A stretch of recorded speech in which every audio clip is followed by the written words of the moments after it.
Subscribe now and press the bell icon. Never miss an update.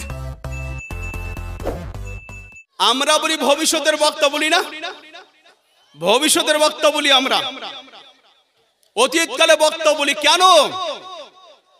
আজ তো ১৫০০ বছর আগে নবী আমার বলেছেন আরব ভূমিতে আজ ইসলাম ধর্মটা চালু হলো। ইসলাম ধর্ম আরব থেকে চালু হয়েছে। নবী আমার বলছে যে ইসলাম ধর্মটা আরব থেকে ধ্বংস হবে, আরব থেকে নষ্ট হবে ইসলাম ধর্ম। আজ তো ১৫০০ বছর আগে নবী আমার বলে দিয়েছেন। আজ কি বলেছেন? সাপের উদাহরণ দিয়েছেন নবী আমার, সাপের উদাহরণ। সাপ, আমি কিন্তু জানতাম না যে সাপ ৬ মাস চড়াই করে ৬ মাস গর্তে থাকে, আমি কিন্তু জানতাম না। কিন্তু মিশকাত হাদিস পড়ার পরে দেখছি আমি যে সাপ ৬ মাস চড়াই করে আর ৬ মাস গর্তে থাকে। তো সাপ ৬ মাস চড়াই করার পরে গর্তটা পালে ওই গর্তে এসে বসবাস করে ৬ মাস পরে। তো নবী আমার বলেছেন অনুরূপ ওইভাবে ইসলাম ধর্মটা আরব থেকে চালু হলো আর আরব থেকে ইসলাম ধর্মটা ধ্বংস হয়ে যাবে। হালে দেখুন আফসোস, আরব ভূমিতে যেখানে মেয়েরা পর্দাবিহীন চলতো না, পর্দার সাথে চলতে থাকতো, সেই জায়গাতে সিনেমা হল চালু করে দিল, সেইখানে মদের হোটেল খুলে দিল, যেইখানে আপনার পার্কিং ছিল না আপনার ড্যান্স করার, সে পার্কিং পর্যন্ত করে দিল। আফসোস, আজ আরব ভূমিতে কত রকমের আজ কাজ হচ্ছে, সেইখানে আপনার আজ ভারতবর্ষ মাটিতে এই মুসলমানকে কচুকাটা করছে আর ওইখানে গিয়ে ১৫০ একর জায়গা মন্দির করার জন্য দিয়ে দিয়েছে। এ কত বড় বেঈমান সরকার। প্যারা হাজরিন, আজ নবী আজ ১৫০০ বছর আগে বলেছেন যে ইসলাম ধর্মটা আরব থেকে চালু হলো আর আরব থেকে ইসলাম ধর্মটা ধ্বংস হয়ে যাবে। তাহলে ভবিষ্যতের বক্তা নবী আমার ভবিষ্যতের কথা বলেছেন নবী আমার। আর ওহাবি সম্প্রদায়েরা বলে যে ভবিষ্যতের কথা কিছু জানেন না, ভবিষ্যতের কথা কিছু জানে না। আমি বলতে চাই আজ তো ১৫০০ বছর আগে বলেছেন নবী আমার। কি বলেছেন? যে কিয়ামত আসতে তার লক্ষণ বলেছেন। কি লক্ষণ? বেশ কিছু লক্ষণ বলেছেন যে কিয়ামত আসছে। তার ভিতরে বলেছেন কি যে মানুষ খাবার খাবে, খাবারের স্বাদ থাকবে না। এটা কিয়ামতের পরিচয়। আজ ১৫০০ বছর আগে। আজকাল দেখুন তো ডাল রান্না করে ডাল দিচ্ছে, তো জিজ্ঞাসা করছে কিসের ডাল? কলাইয়ের ডাল। আজ থেকে ২০ বছর আগে রান্না করলে বাড়ি বাহিরতে সেন্ট পাওয়া গিয়েছে। এটা মোরগ জবাই করে আপনার রান্না করলে বাড়ি বাহিরতে সেন্ট পাওয়া গিয়েছে। এটা পায়েস রান্না করলে বাড়ি বাহিরতে সেন্ট পাওয়া গিয়েছে। এখন দিচ্ছে তো জিজ্ঞাসা করছে খাবারের স্বাদ আছে। আর ১৫০০ বছর আগে নবী আমার বলে গেছেন। আর কি বলেছেন? নিজস্ব ভাইয়ের সাথে সম্পর্ক থাকবে না, অপর সাথে সম্পর্ক রাখবে না। এটা কিয়ামতের পরিচয়। মানুষ দিনে রাতে বড়লোক হবে, এটা কিয়ামতের পরিচয়। আপনার ঘাট অঘাট হবে, এটা কিয়ামতের পরিচয়। আপনাদের এলাকায় টেপ কল নাই? আজকাল টেপ কলে আপনার মেয়ে ছেলের এত ভিড়, বেড়া ছেলের জাতি লজ্জা করছে। দেখেন আবার কেউ রাগ করেন না। আবার কথা জানেন, কানাকে কানা বললে আবার রাগ করে। নবী আমার ভবিষ্যতের বক্তা, নবী আগের কথা বলতে পারেন নবী আমার। আজ নবী আমার বলেছেন ক্বালা নবী সাল্লাল্লাহু আলাইহি ওয়াসাল্লাম মান তারাকা সালাতাল জোহরে ফালাইসা বারাকাতু রিজকিহি, যে ব্যক্তি জোহর নামাজটা পড়লো না ওই ব্যক্তির আপনার রুজি রোজগারের বরকত থাকবে না। সুবহানাল্লাহ, রুজি রোজগারের বরকত থাকবে না।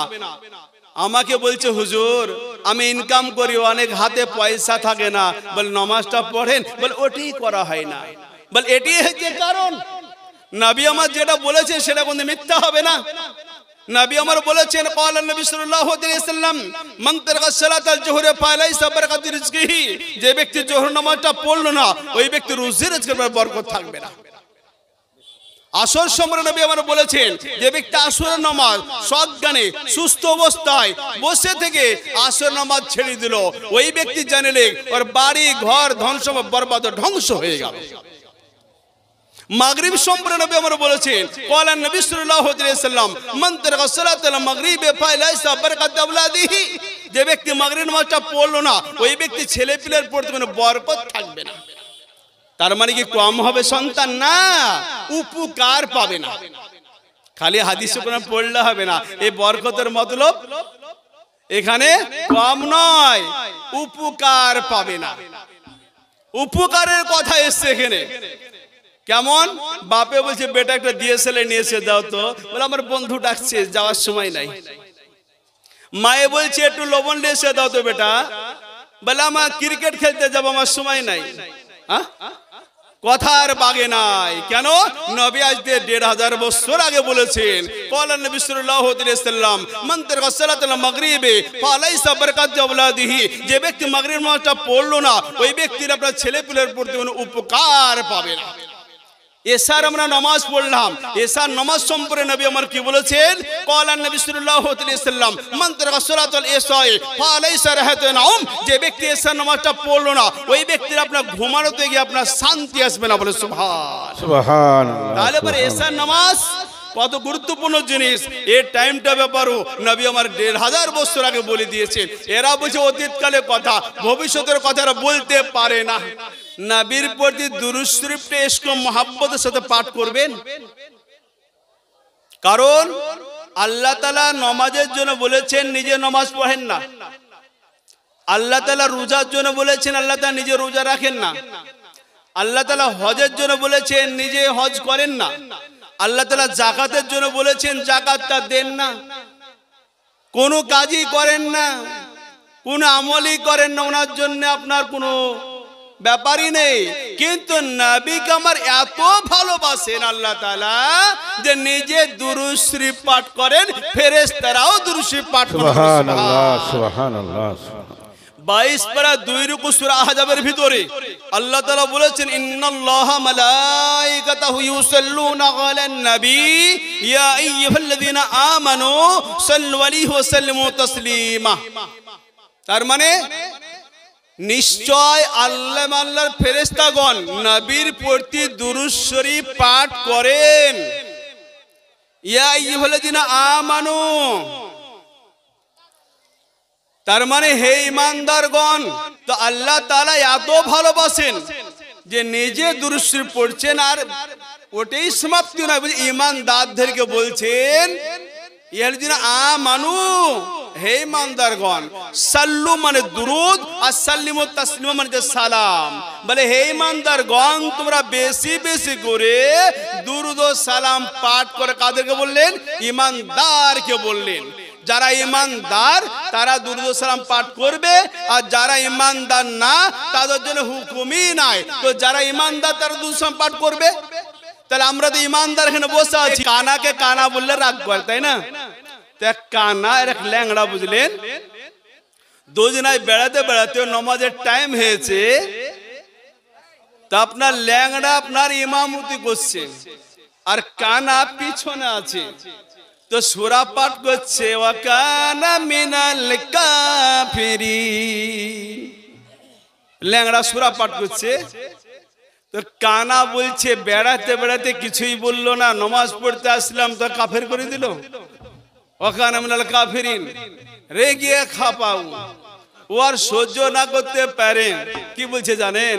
ন্যাংড়া মিনাল ফাসিকিন, পিছন থেকে সূরা পাঠ করছে। এবার তো কানাকে কানা বললো আপনার রাগ করে। তো ব্যাপারটা হচ্ছে সত্য কথাই বন্ধু বেজার। তাই আমি বলতেছিলাম নবী আমার ভবিষ্যতের বক্তা, অতীতকালে বক্তা। তার প্রমাণ আমি আসরুদ্দিন একদম দলিল সহকারে প্রমাণ করছি। নবী পাক যখন আপনার মিরাজে গেলেন, সিদরাত মুনতাহাতে যাওয়ার পরে, ঘটনা সম্পূর্ণ বলতে গেলে সময় পাওয়া যাবে না, শুধু কোটেশন গেলে একটু বলবো, মনে রাখবেন। তো সিদরাত মুনতাহা যাওয়ার পরে নবী আমার আগের দিকে যাওয়ার জন্য রেডি হচ্ছে। নবী আমার সিদরাত মুনতাহাতে যে আগের দিকে যাচ্ছিলেন, আর ওখানে জিবরিল আমিন পিছিয়ে গেলেন। তো ওখানে নবী আমার বললেন আগের দিকে চলুন। জিবরিল আমিন বলছি ইয়া রাসূলুল্লাহ, এই সিদরাত মুনতাহার যে একটা বর্ডার রয়েছে, এই বর্ডার পার হলে আমার 6660 খানা পর পুরো সব ছাই হয়ে যাবে, আমি বাঁচতে পারবো না, আমার এই পরগুলো কিছুই আমার থাকবে না। জিবরিল আমিন পিছে হটছেন আর নবী আগের দিকে যাচ্ছেন সিদরাতুল মুনতাহায়। ওখানে জিবরিল আমিন বলছেন বলে ইয়া সুবহানাল্লাহ, আগের দিকে আমি যেতে পারবো না, গেলে পর আমার 6660 খানা পর পুরো সব ছাই হয়ে যাবে। যে পরের গতিতে আজ আমি আপনার দন্দর মোবারক যখন শহীদ হয়েছিল, সেই সময় আমি আল্লাহর হুকুমে এত গতিতে এসেছিলাম। তো ওখানে আপনার পিছে যখন হটছেন, নবী আমার পিছে কেন হটছেন, বলে আমি আগের দিকে যেতে পারবো না, এর যা ভোল্টেজ আমার দ্বারা সম্ভব না। জিবরিল আমিন যেতে পারছেন না। যেনারা আপনারা দীঘা গিয়েছেন, আপনার দুনিয়াবি হিসাবে ভালো বুঝতে পারছেন, দীঘাতে দেখবেন সমুদ্রের ধারে ধারে মানুষ গোসল করছে, সাঁতার কাটছে, একটু ভিতরে একটু দূরে একটা সুত চলছে, ওই সুতে যদি পড়ে দিয়ে যায় আর কেউ ফিরে আসবে না। কিন্তু পানি কালারও হচ্ছে আবার আলাদা, ধারে ধারে একরকম আর ভিতরে যখন যাবে আর একরকম, পানি সবই। আল্লাহর কি কুদরত দেখেন, ওই সুদে যদি পড়ে যায় ও আর ফিরে আসতে পারবে না, যতই সাঁতার কাটনেওয়ালা হোক না কেন। তো ওখানে জিবরিল আমিন বলছে ইয়া সুবহানাল্লাহ, এই যে সিদরাতুল মুনতাহার আঁচ রয়েছে, এই যে বর্ডার রয়েছে, এই বর্ডার পার হয়ে গেলে আমার 6660 খানা পর পুরো সব ছাই হয়ে যাবে। যে পরে গতিতে আল্লাহর হুকুমে আপনার কাছে এসেছিলাম, দন্দর মোবারক যখন শহীদ হয়ে গেছিল, সেই সময়তে আজ আল্লাহর হুকুমে আজ আমি এসেছিলাম। যে প্লেট খানা দিয়েছেন আল্লাহ রাব্বুল আলামিন, জান্নাতে প্লেট নিয়ে আসার জন্য বলেছিলেন, জিবরিল তাড়াতাড়ি চলে যাও আমার মেহবুবের, আমার দোস্তের মুখের কাছে আর চেহারার নিচে প্লেটটা ধরবে। জিবরিল আমিন যখন পিছাছেন, আগের দিকে গেলেন না, তো নবী আমার কি বলেছেন ওই জায়গায়, খুব মজার কথা বলেছেন। জিবরিল আমিন যখন পিছে যখন হটে গেলেন, নবী আমার কি বলেছিলেন, বলে জিবরিল আপনি পিছে হটে যাচ্ছেন, আমার সাথে যাবেন না? বলেন না, আমার যাওয়া হবে না। নবী আমার বললেন, তো ওখানে জিবরিল আমিনকে বললেন নবী আমার, বলে জিবরিল আপনি তো আমার সাথে গেলেন না, যাচ্ছেন না, তবে আপনার কোনো কথা থাকলে আজ আমাকে বলুন, আপনার কথা আজ আমি পৌঁছাবো। তবে আমার দাদা ইব্রাহিমকে বলেছিলেন যে ইসমাতের নমরুদ 30 গজ গভীর 40 গজ চওড়া করে খন্দক করে আপনার লোকড়ি আপনার ওখানে রেখে দিয়ে আগুন জ্বালিয়েছিল, দাউ দাউ করে জ্বলতেছিল। সেই ইসমাতে জিবরিল এসে বলেছিলেন, বলে হে আল্লাহর পয়গম্বর ইব্রাহিম খলিল, আপনি আমাকে একটু হুকুম করে দেন। বলে কি করবেন? বলে আপনার এই আগুনকে উড়িয়ে দেব। কিভাবে? আমার 6660 খানা পর রয়েছে, আমি এত গতিতে আমি হাওয়া চালিয়ে দেবো, আগুন আর থাকবে না, আগুন উড়ে এধার উধার চলে যাবে, আপনি বেঁচে যাবেন, আপনার কোনো কষ্ট হবে না। সেই সময়তে ইব্রাহিম আলাইহিস সালাম বলেছিলেন, আপনার দরকার নাই, আপনি চলে যান। জিবরিল আমিন বলেছিলেন, বলে আপনি তো আমার কথা শুনলেন না, তবে আপনার কোন কথা থাকলে আজ আমাকে বলুন, আমি ওইখানে যাব, সেটা কেউ যেতে পারবে না। কে বলেছিল? জিবরিল আমিন। আর নবী আমার শুনলেন। কথাটা কি করে শুনলেন? নবী আমার বলে, জিবরিল আমার দাদা ইব্রাহিমকে বলেছিলে যে আমি ওইখানে যাব, সেটা কেউ যেতে পারবে না, আপনার কোন কথা থাকলে আজ আমাকে বলুন, আমি আল্লাহর কাছে পৌঁছে দেব। বলে জিবরিল শুনে নাও, আজ আমি ওইখানে যাচ্ছি, জিবরিল তুমিও যেতে পারবে না, তোমার কথা থাকলে আজ আমাকে বলো, আজ আমি আল্লাহর কাছে পৌঁছাবো। বলে সুবহানাল্লাহ। যেখানে জিবরিল আমিনের পাওয়ার শেষ, সেখানে তো নবীর পাওয়ার শুরু হচ্ছে। বলে সুবহানাল্লাহ। নবী আমার কে ছিলেন? নবী আমার কে ছিলেন? আজ নবীর পাওয়ার শুরু হচ্ছে, যেখানে জিবরিল আমিন যেতে পারছেন না।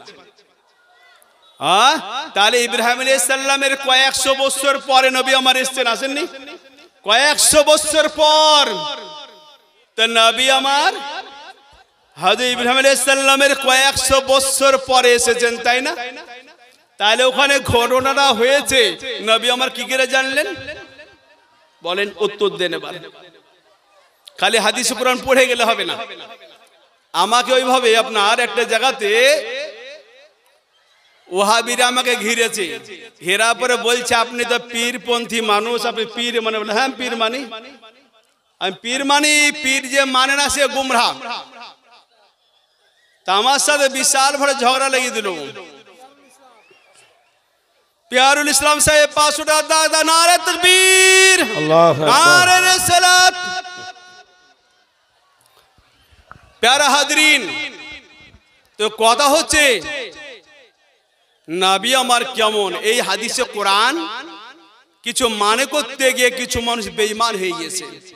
এই হাদিস মানে করতে গিয়ে, এই কোরআনে ব্যাখ্যা করতে গিয়ে, দেখুন আমি প্রমাণ করে দিচ্ছি। আমি কথার কোনটা বলবো, অনেক কিছু কথা চলে আসছে। কথা হচ্ছে আমাকে ঘেরাও করার পরে বলছে আপনি তো পীর মানে? বলে হ্যাঁ আমি মানি। যে পীর মানে না, কথাটা দলিলটা মনে রাখবেন, যে পীর মানে না তারা এখন পর্যন্ত গুমরার রাস্তায় আছে। যে এখনো বায়াত হয়নি সে এখন গুমরার রাস্তায় আছে। এটা কোরআন থেকে দলিল। 15 পারা 14 রুকু আয়াত নাম্বার 17 আল্লাহ তাআলা বলেছেন ওয়া মাইয়িদুল ফালান্ত দলিয়াল মুরশিদা। হাদিসে কোরআন কি জানেন? মহাসমুদ্র থেকে সমুদ্র, মহা সমুদ্র থেকে সমুদ্র। কেন? সমুদ্রের গভীরতার শেষ আছে, কিন্তু হাদিসে কোরআনের গভীরতার শেষ নেই, গভীরতার শেষ নেই। হযরত আলী মুর্তজা রাদিয়াল্লাহু তাআলা আনহু আপনার বর্ণনা করছেন। হযরত আলী মুর্তজা রাদিয়াল্লাহু তাআলা বলছেন যে আমার ভিতরে অল্প সামান্য জ্ঞান, কিন্তু নবী তো তার আগে বলে দিয়েছেন আনা মদিনাতুল আলী ও বাবুহা। নবী আমার বলেছেন আমি হচ্ছে ইলমের একটা শহর বাজার, তার দরওয়াজা হচ্ছে আলী রাদিয়াল্লাহু তাআলা আনহু। আর হযরত আলী কি বলছেন? আমার ভিতরে অল্প সামান্য জ্ঞান।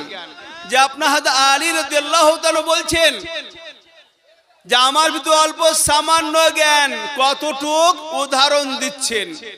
সমুদ্রে ভর্তি পানি আছে, এই পানির উপরে ছোট্ট ছোট পাখি উড়ে বেড়ায় উড়ন্ত অবস্থায়। পিপাসা যখন লাগে, পিপাসিত অবস্থায় ওই ছোট্ট পাখি ছোট্ট ঠুট দ্বারায় পানি যে আপনার পান করে, পানি পান করার পরে এক বিন্দু পানি যে মুখে দিয়ে ঠুটে থেকে পড়ে গেল, ওই এক বিন্দু পানির সমতুল্যে হয়তো আলী বলছে যে আমার জ্ঞান আর সমুদ্রে যে ভর্তি পানি আছে, এ পানির না হচ্ছে নবীর জ্ঞান। বলে সুবহানাল্লাহ। এক বিন্দু পানির দ্বারাই হযরত আলী বলছেন আমি আলহামদুলিল্লাহ সূরাটার মানে বিশ্লেষণ যদি করি কি নাম গো, তো ৭০ খানা উটের বোঝা তৈরি হয়ে যাবে। বলে সুবহানাল্লাহ। এক বিন্দু পানি বললেন না হযরত আলী রাদিয়াল্লাহু তাআলা আনহু, তো এক বিন্দু পানির দ্বারা উনি বলছেন আমি আলহামদুলিল্লাহ সূরাটা মানে বিশ্লেষণ যদি করি তাহলে ৭০ খানা উটের বোঝা তৈরি হয়ে যাবে। তাহলে পারে আলহামদুলিল্লাহ সূরাটা 5 থেকে 6 লাইন, এই সূরার ভিতরে যদি এতটা ৭০ খানা উটের বোঝা তৈরি হয়ে যায়, আলী রাদিয়াল্লাহু তাআলা বিশ্লেষণ করাতে যে নবীর জ্ঞান সমুদ্রে পানির নাই, এই পানির নাই সমুদ্রের পানির মতন জ্ঞানী যদি বিশ্লেষণ করেন তাহলে কত কোটি তাহলে উটের বোঝা তৈরি হয়ে যাবে। সুবহানাল্লাহ। তাহলে প্যারা হাজরিন, আলহামদুলিল্লাহ সূরা থেকে যে এত রহস্য থাকে, তাহলে আপনার 114টি সূরা 6666 খানা আয়াত দিয়েছে গাথা। তাহলে এই বিশ্লেষণ করা যায় যে কত তেলের ভিতর রহস্য আছে, এর জন্য বলা হয়েছে হাসান সাহেব 100 টাকা। তাহলে পরে নবীর জ্ঞান কতটা, ওই জ্ঞানের দ্বারা যদি বিশ্লেষণ করেন কত তেলের রহস্য আছে। প্যারা হাজরিন, আজ নবী আমার আজ কতটা আজ বিশ্লেষণ করেছেন, কতটা আপনার আজ দুনিয়ার মানুষের শিক্ষা দিয়েছেন। নবী আমার যতগুলো কাজ করেছেন দুনিয়াতে, ওনার নিজস্ব ব্যক্তিগত উপকারের জন্য কোনোটাই করেননি। যতগুলো কাজ করেছেন সারা দুনিয়ার মানুষকে শিক্ষা দেওয়ার জন্য করেছে, সুবহানাল্লাহ। শিক্ষা দেওয়ার জন্য। কেমন?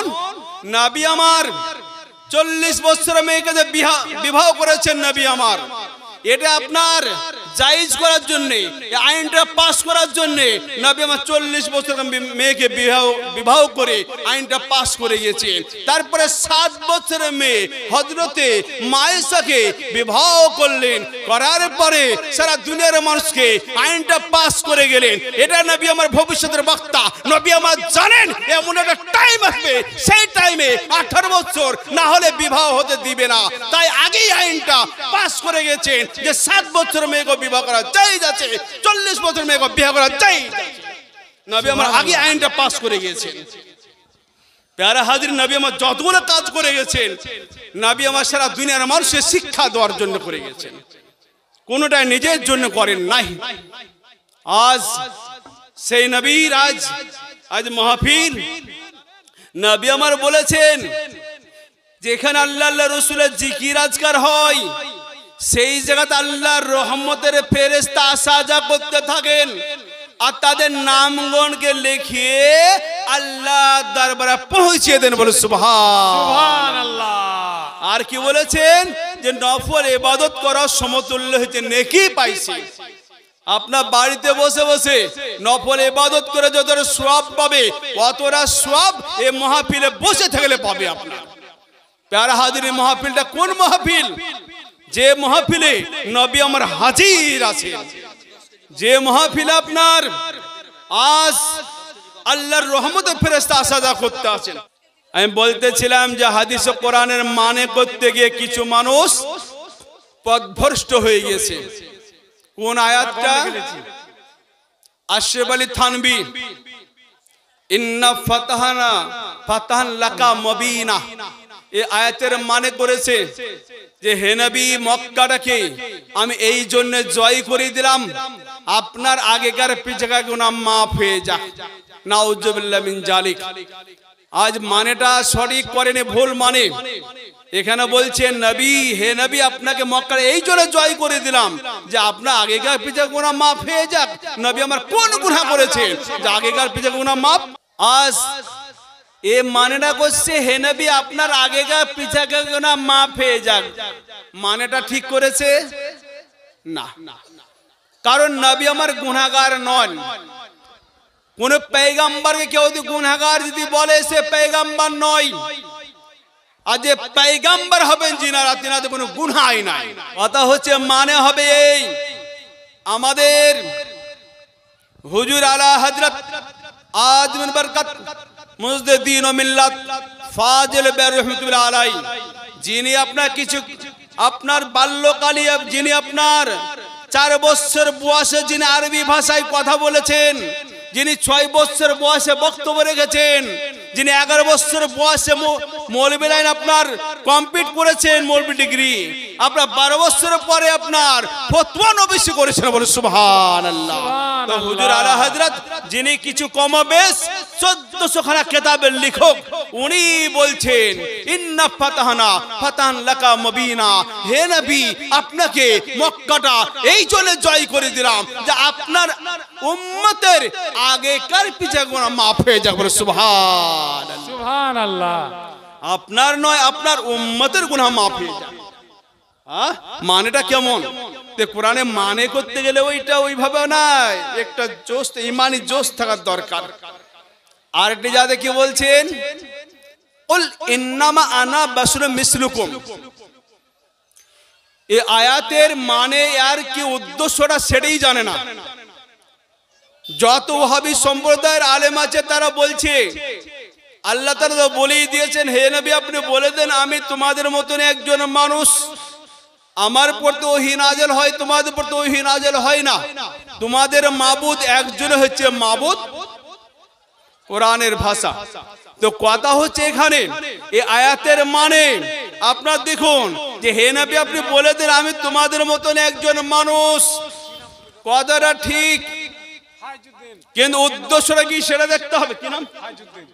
ফায়েজউদ্দিন সাহেব। ফায়েজ দিয়েছেন, ফায়েজ বরকত।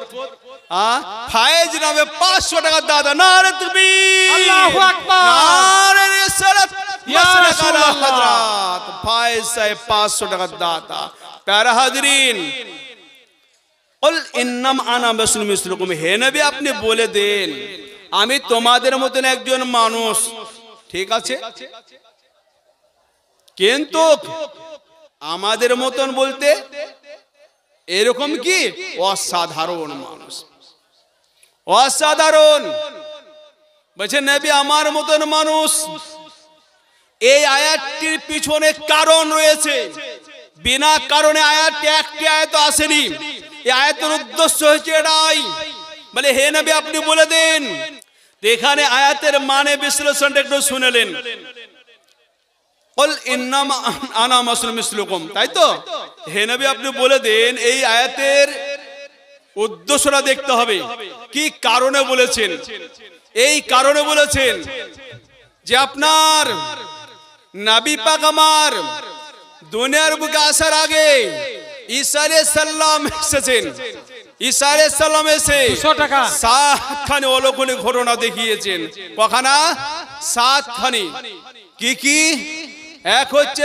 চামগাদুর ওনার উম্মতে ঈসা আলাইহিস সালাম উম্মতের বলেছিলেন আপনি মাটি দিয়ে কোনো জিনিস তৈরি করতে পারেন বলে হ্যাঁ পারি বলে করে দেখান তা মাটিকে তুললেন পানি দিয়ে সেনে ওখানে বললেন কুম বিদিনিল্লাহ আল্লাহর হুকুমে উড়ে যা এই কথাটা বলে যখন দিলেন ওনার উম্মতেরা বলেছিল ইবনুল্লাহ আল্লাহর বেটা আল্লাহর বেটা বলেছে এটা হলো শিরক আর শিরক কাজ বিশাল বড় খারাপ জিনিস শিরকের গুনাহ আল্লাহ তাআলা maaf করবে না দ্বিতীয় জিনিস মায়ের গর্ভে থেকে যারা অন্ধ কোন ডাক্তার কোবরাজে কেউ পারে না ও আপনার সাথে ঈসা আলাইহিস সালাম মায়ের গর্ভের অন্ধ যেহেতু হয়ে আসতো তাকেও কিন্তু ঈসা আলাইহিস সালাম আল্লাহর কুদরতে ভালো করে দিতেন বলে সুবহানাল্লাহ সুবহানাল্লাহ মায়ের গর্ভে থেকে যদি কোনো আপনার অসুখ যেত হয়ে আসতো ন্যাংরা হয়ে থাকতো ঈসা আলাইহিস সালাম সেটাকে আপনারা ভালো করে দিতে পারতেন এই ভাব করে 7খানি অলৌকিক ঘটনা দেখিয়েছিলেন তারই জন্য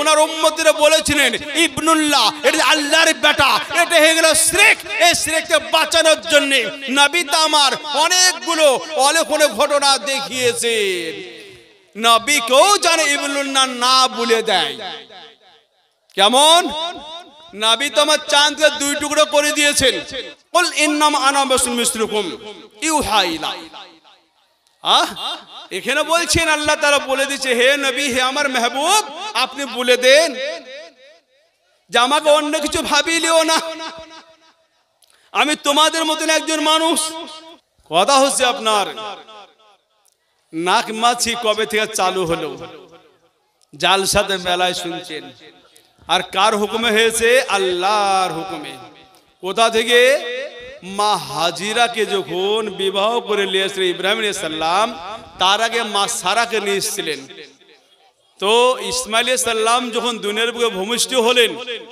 তো সতীনের যে একটা হিংসাটা হয়েছিল সেই সময় দিয়ে মা হাজিরার সঙ্গে আর মা সারার সঙ্গে একটু টুকঝুক হয়েছিল তাই ওখানে মা সারা বলেছিলেন বলে হাজিরা আমি তো বিবাহ দিয়ে নিয়ে আসলাম আর আমার সাথে তর্ক করছো তোমার যে কোনো অঙ্গকে নষ্ট না করে আমি দম লিব না এই কথাটা বলার পরে কথাবার্তা বন্ধ যখন হয়ে গেল সেই সময়তে হযরত ইসমাঈল আলাইহিস সালাম কোচি বাচ্চা ছেলে হযরত মা হাজিরাকে নিয়ে ইব্রাহিম আলাইহিস সালাম সাফা মারওয়ায় রেখে এসেছিলেন সাফা মারওয়ায় রেখে এসেছেন রেখে দিয়ে চলে যখন আসছেন মা হাজিরা বলেছিলেন আপনি আমাকে রেখে কেন চলে যাচ্ছেন কি ব্যাপার